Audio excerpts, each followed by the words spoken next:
नमस्कार बच्चों, मेरा नाम है डॉक्टर प्रफुल्ल भास्कर और चलिए केमिस्ट्री का पहला लेक्चर स्टार्ट करते हैं जो कि है बेसिक कॉन्सेप्ट ऑफ केमिस्ट्री। ठीक है, आइए केमिस्ट्री की डेफिनेशन देखते हैं। Chemistry is the branch of science that deals with composition, properties and interaction of all kind of matter such as air, water, rocks, plants and earth. Different manifestation of chemistry include drugs, polymer, dyes, soaps, detergent, acid, bases, salt, metal, alloy. ठीक है, सरल भाषा में इसे देखते हैं कि क्या करते हैं। जो कि रसायन विज्ञान है, जो कि केमिस्ट्री की जिसकी हम बात कर रहे हैं, वो किन चीज़ों की बात करता है। किसी भी मैटर की बात कर रहा है। मैटर हमने बोला पदार्थ के बारे में, वो कैसे बना हुआ है, वो मैटर की प्रॉपर्टी क्या है, मतलब वो क्या क्या चीज़ें झेल सकता है। फिर वो मैटर पदार्थ दूसरे मैटर के साथ कैसे इंटरेक्ट करता है, मतलब कैसे दूसरे के साथ घुल मिलता है, वो हम केमिस्ट्री में सीखते हैं। अब कौन कौन से एग्जाम्पल दे रखे हैं, जैसे एयर, एयर मतलब हवा, वाटर, वाटर मतलब पानी, रॉक्स मतलब पत्थर, प्लांट, प्लांट मतलब पौधे, अर्थ, अर्थ मतलब पृथ्वी। ठीक है, डिफरेंट मैनिफेस्टेशन ऑफ केमिस्ट्री मतलब क्या कह रहे हैं इसमें कि केमिस्ट्री हम कहाँ कहाँ जगह देख रहे हैं, जो कि है ड्रग्स। ड्रग्स हो गई आपकी दवाइयाँ। पॉलीमर, पॉलीमर क्या हो रहे हैं, पॉलीमर उन्हें कहते हैं बेसिकली कि जो एलिमेंट की एक चेन होती है कार्बन की, उनको पॉलीमर कहते हैं। जैसे कि आपके प्लास्टिक हो गए, फिर आपकी रबड़ हो गई, वो सब पॉलीमर में आते हैं। इसको आगे चैप्टर में पढ़ेंगे। फिर डाइज हो गई। डाइज मतलब जो भी आप कपड़ा होता है उसको कलर करने के लिए एक चीज़ होती है जिसको डाइज कहते हैं। सोप, सोप साबुन की बात हो रही है जिससे आप हाथ धोते हैं। डिटर्जेंट, डिटर्जेंट आपको पता ही है जिससे आप कपड़े धोते हैं। एसिड, एसिड आपको पता ही है। एसिड आपने अगर कोई स्ट्रॉन्ग एसिड इस्तेमाल करा हो, जैसे कि तेजाब हो गया, वो हो गया। बेसिस, बेसिस आपने जैसे कि सोप वो बनाए हो तो उसमें इस्तेमाल होते हैं। सॉल्ट, नमक की बात हो रही है। मेटल, धातुओं की बात हो रही है। और 2-3 मेटल को मिला के जो चीज़ बनती है, मेटल और नॉन मेटल, धातु और बिना धातु वाली चीज़ों को, उनको एलॉय कहते हैं। इसके बाद आ जाते हैं मैटर की डेफिनेशन पे। मैटर मतलब पदार्थ, जिसके बारे में बोला है। देखिए, anything that occupy space and possesses mass is called matter. क्या बोल रहा है कि ऐसी कोई भी चीज़ जो कि स्पेस मतलब अपनी एक जगह ले रही है और उसका दिव्यमान भी है, मतलब उसका एक मास है, मतलब उसका एक वजन है, वो मैटर कहलाएगी, वो पदार्थ कहलाएगी। Based on the chemicals of substances matter can be. 3 तरह के मैटर होते हैं, 3 तरह के पदार्थ होते हैं। देखिए, आइए देखते हैं क्या है। ठीक है, पहले कुछ स्टेट देख लेते हैं मैटर की कि वो पर्यावरण में मतलब अपने वातावरण में कैसे कैसे होता है। जैसे मैंने दिखा रखा था, सॉलिड, लिक्विड, गैस, ऐसे ऐसे स्टेट में होता है। इन अवस्था में, ठोस अवस्था में, तरल अवस्था में और गैस की अवस्था में। ठीक है, अब 3 तरह के मैटर होते हैं, मतलब 3 तरह के पदार्थ होते हैं। सबसे पहले होते हैं एलिमेंट्स। एलिमेंट्स की बात कर रहे हैं, substances that can not be decompose into similar substances by chemical change. ठीक है, तत्व, एलिमेंट की बात कर रहे हैं, ऐसे पदार्थ हैं वो जो कि केमिकली चेंज, मतलब अगर मैं केमिकल का इस्तेमाल करूँ, रसायनों का इस्तेमाल करूँ, तो उनको मैं और नहीं तोड़ सकता, वो वही बने रहेंगे। मैं चाहे कोई सा भी केमिकल उनमें डाल लूँ, उनसे दूसरे केमिकल बन सकते हैं पर उनमें कोई चेंज नहीं आएगा कि वो घट के और कुछ हो जाए, वो वही रहेंगे। ठीक है, उन्हें एलिमेंट कहेंगे। जैसे कि एग्जाम्पल दे रखा है सोडियम का। सोडियम का मतलब वही नमक वाले सोडियम का। ठीक है, मैग्नीशियम का, मैग्नीशियम। एल्यूमिनियम, एल्यूमिनियम आप जानते हैं, जैसे एल्यूमिनियम कैन होते हैं उनका। ठीक है, जैसे कि एग्जाम्पल देख लेते हैं। अगर एलिमेंट का हम देखना चाहें, देखिए ये हाइड्रोजन एटम है। ठीक है, अगर मैं इसमें केमिकल भी कोई डालूंगा तो ये हाइड्रोजन एटम ऐसे ही बना रहेगा, ये इतनी जल्दी नहीं टूटेगा, हाइड्रोजन ही रहेगा। ठीक है, और वैसे भी हाइड्रोजन गैस की फॉर्म में, H2 की फॉर्म में होता है, जिसे तोड़ना बहुत ही मुश्किल है। उसे तोड़ सकते हैं, किसी केमिकल से तो नहीं तोड़ सकते, पर हाँ उसे एनर्जी जैसे जरूर तोड़ सकते हैं। अगर स्ट्रॉन्ग एनर्जी देंगे उसको, मतलब ऊर्जा इस्तेमाल करेंगे। ठीक, इसके बाद आ जाते हैं कंपाउंड पे। Substances that been composed into similar substances by chemical changes. Compounds are always homogeneous and their properties are different from those of constituent elements. क्या बात हो रही है, देखिए, यौगिक, यौगिक मतलब कंपाउंड, जो 2 और 3 एलिमेंट से जो चीज़ें बनी होंगी, जिसके हम तत्वों से बनी हुई चीज़ें होंगी, वो कंपाउंड्स होगी। जैसे कि कुछ एग्जांपल दे रखे हैं, जैसे कि पानी दे रखा है, नमक दे रखा है, कैल्शियम कार्बोनेट मतलब चूना दे रखा है, उसका एग्जांपल दे रखे हैं यहाँ पे। आइए देख लेते हैं। जैसे पानी के मॉलिक्यूल्स को देख रहे हैं हम यहाँ पे। देखिए, पानी के मॉलिक्यूल्स हम तोड़ सकते हैं, अगर केमिकल रिएक्शन देंगे उसको, स्ट्रॉन्ग किसी बेस या एसिड से जाएंगे तो वो हम उसे तोड़ सकते हैं आराम से। ठीक है, इसके बाद आ जाते हैं मिक्सचर पे।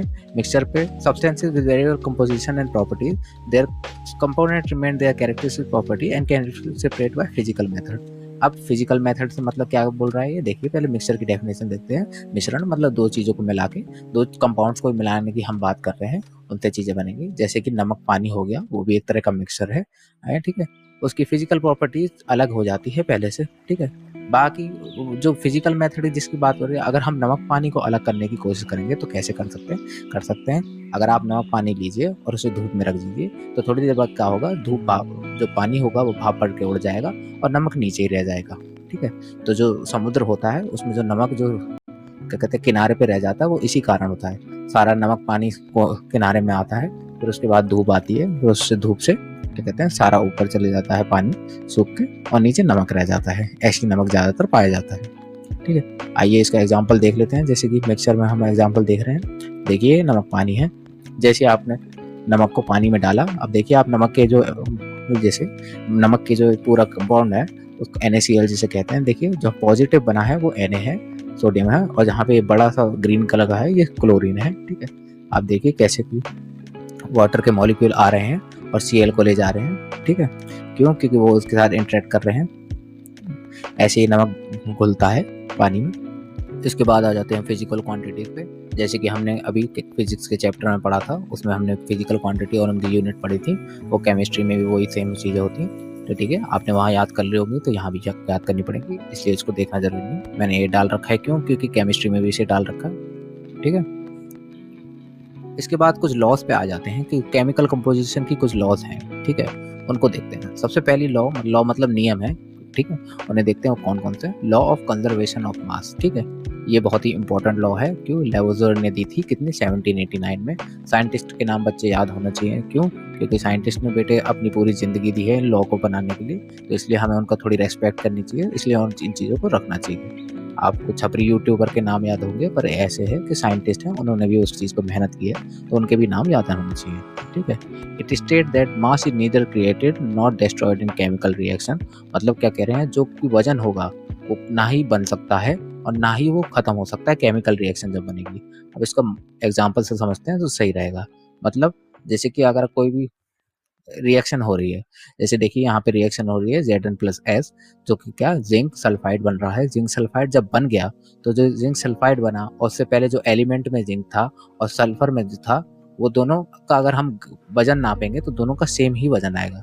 चाहे कंपाउंड दूसरा बन गया हो, पहले कुछ और था, पहले दो कंपाउंड अलग अलग थे, पर जब बनने के बाद फिर वो दो कंपाउंड हो गए तो दोनों का जो वजन आया, मास आया, वो दोनों ही बराबर रहा। एनर्जी की फॉर्म में कन्वर्ट हो गया, निकल गया, पर क्या है कि वो मास जो बना रहा है वो बन रहा है। इसलिए ये है law of conservation of mass. Mass तो हमेशा सेम रहेगा। ठीक है, इसके बाद है law of constant composition and definite proportion. ठीक है, ये क्या कहती है, for the same compound obtained by different metal the percentage of each element should be the same in each case.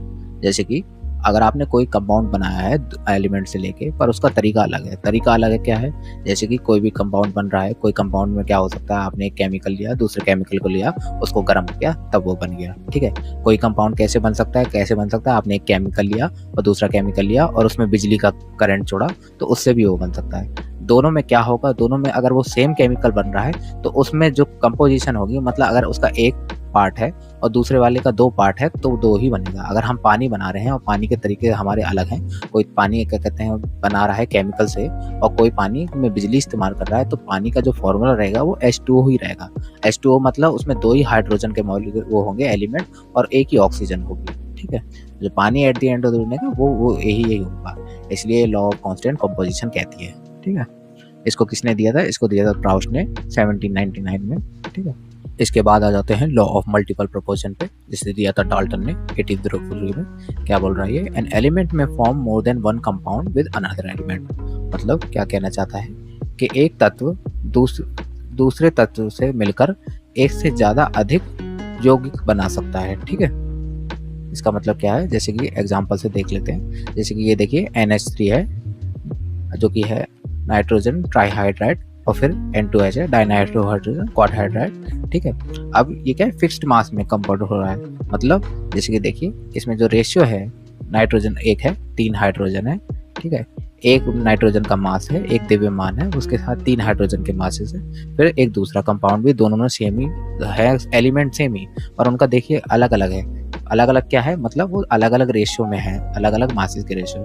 जब 2 नाइट्रोजन की बात आई तो देखिए 4 हाइड्रोजन भी जुड़े हुए हैं, दोनों का अलग अलग है, पर जो इनका फिक्स्ड रेशियो है वो हमेशा 3, 2 ऐसे होल नंबर में आएगा, मतलब 1.5 आधा ऐसे में नहीं आ सकता है। ठीक है, बस ये लॉ यही कह रही है कि एक एलिमेंट दूसरे एलिमेंट के साथ मिलकर एक से अधिक कंपाउंड भी बना सकता है। जरूरी नहीं है NH3 बनाए तो NH3 बनाएगा, N2H4 भी बना सकता है। इसके बाद आ जाते हैं लॉ ऑफ रेसिप्रोकल प्रोपोर्शन पे, जो कि रिक्टर ने दिया था 1792 पे, जो कि क्या कह रहा है, व्हेन टू डिफरेंट एलिमेंट, जब दूसरे दो अलग अलग के तत्व combine with a fix weight, मतलब एक सेम वेट वाले फिक्स वेट है किसी थर्ड एलिमेंट का, तीसरे तत्व का, the ratio of their combination will either be same और सिंपल मल्टीपल, मतलब उनका रेशियो सेम रह सकता है या फिर उसको 2, 3, 4 ऐसे के रेशियो में भी रह सकता है। ठीक है, जैसे कि ये एग्जांपल देख लीजिए, CHO के अगर हम एग्जांपल देख रहे हैं तो CH से मिला CH4, फिर इधर CO के साथ CO2 बना रहा है, फिर HO के साथ H2O बना रहा है। तो ये CHO ये तीनों अलग अलग एलिमेंट है, तीनों मिलके सिंपल रेशियो में भी बना सकते हैं। जो कि CHO है वो सिंपल रेशियो में आता है जब ये कंपाउंड बनता है। ठीक, इसके बाद आ जाते हैं लॉ ऑफ कंबाइनिंग वॉल्यूम, जो कि गेलो-सैक ने दी थी 1803 में।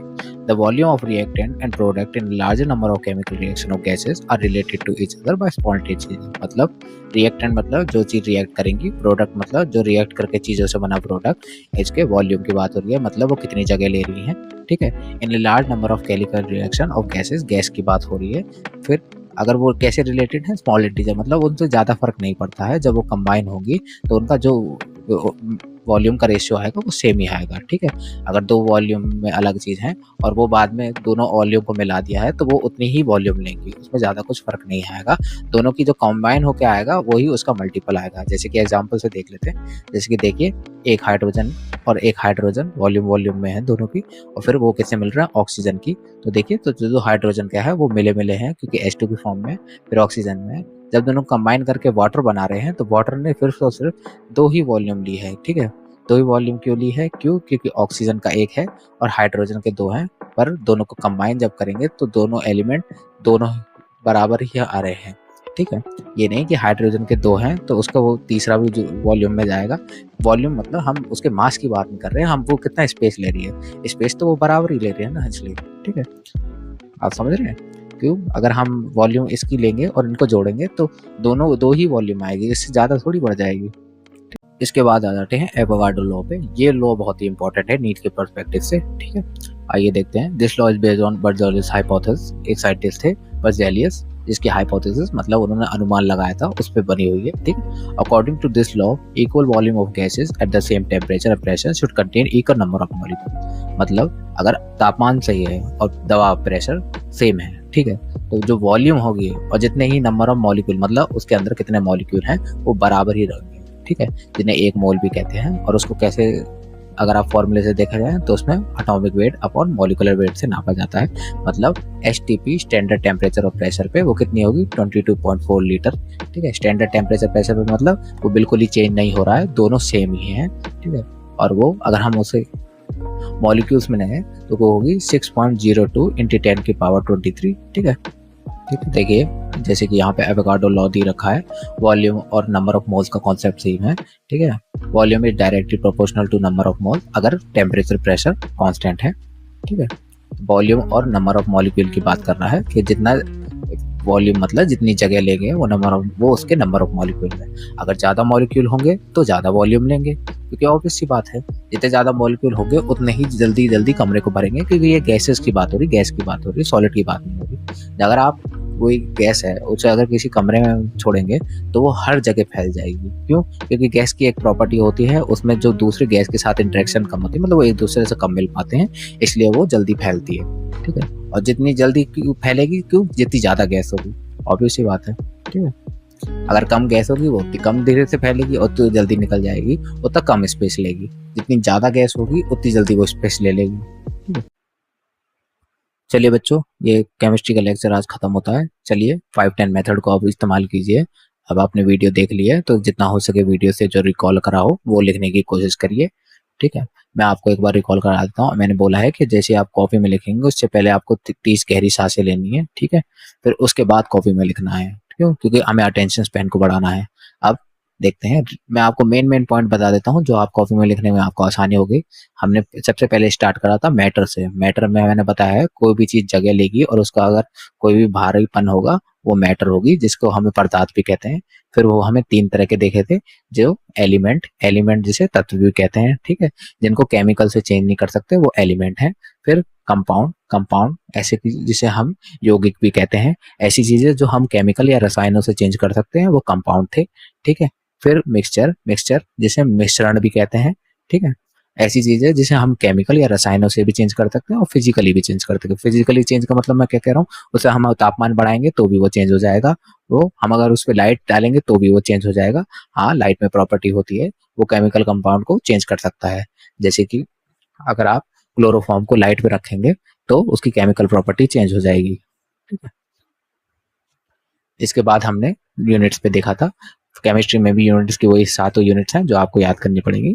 ठीक है, किन किन की यूनिट थी? लेंथ की क्या थी? मीटर, लंबाई की। ठीक है, मास, द्रव्यमान की थी किलोग्राम। ठीक है, फिर उसके बाद थी टाइम, समय, उसकी थी सेकंड। टेम्परेचर, तापमान, उसकी थी केल्विन। ठीक है, अमाउंट ऑफ सब्सटेंस, पदार्थ का कितना अमाउंट है, उसकी थी मोल। ठीक है, इलेक्ट्रिक करंट, ठीक है, करंट की क्या थी? एम्पेयर। फिर लुमिनेंस इंटेंसिटी, ठीक है, प्रकाश की कितनी इंटेंसिटी है, मतलब वो कितनी तेजी से चल रहा है, उसकी थी कैंडेला। ठीक है, इसके बाद नीट के पर्सपेक्टिव से जो मैंने लॉ बताई थी, वो आप कौन सी लॉ जो सबसे ज्यादा इंपॉर्टेंट है, वो सिर्फ 2 ही हैं। ठीक है, वो कौन सी है? लॉ ऑफ कंजर्वेशन ऑफ मास, मतलब एनर्जी को ना ही बना सकता है ना ही क्रिएट कर जाता। फिर उसके बाद थी एवोगाड्रो लॉ, वो सबसे इंपॉर्टेंट है। एवोगाड्रो लॉ में आपको बस ये चीज याद रखनी है कि 1 मोल 2.24 लीटर होता है एट एसटीपी। एसटीपी मतलब स्टैंडर्ड टेम्परेचर और प्रेशर पे। अगर कोई टेम्परेचर और प्रेशर नहीं होगा तो वॉल्यूम मैंने बताया है आपको, वो कितने? 1 मोल के बराबर होगी। मतलब उसमें इतने कार्बन के मॉलिक्यूल, मतलब कार्बन के मॉलिक्यूल से उसे नापा गया है और उसको स्टैंडर्ड दिया गया है। ठीक है, वो कितनी है? अगर उसे लीटर में लिखेंगे वो है 22.4। अगर उसे हम मॉलिक्यूल में देखेंगे, मॉलिक्यूल में मतलब उनका नंबर क्या है, तो नंबर है 6.022 इंटू 10⁻23। ठीक है, नीट के हिसाब से बस यही 3 चीजें इंपॉर्टेंट है, बाकी और कोई चीज इतना ज्यादा खास नहीं है, इसलिए कॉपी में आपको बस यही लिखना है।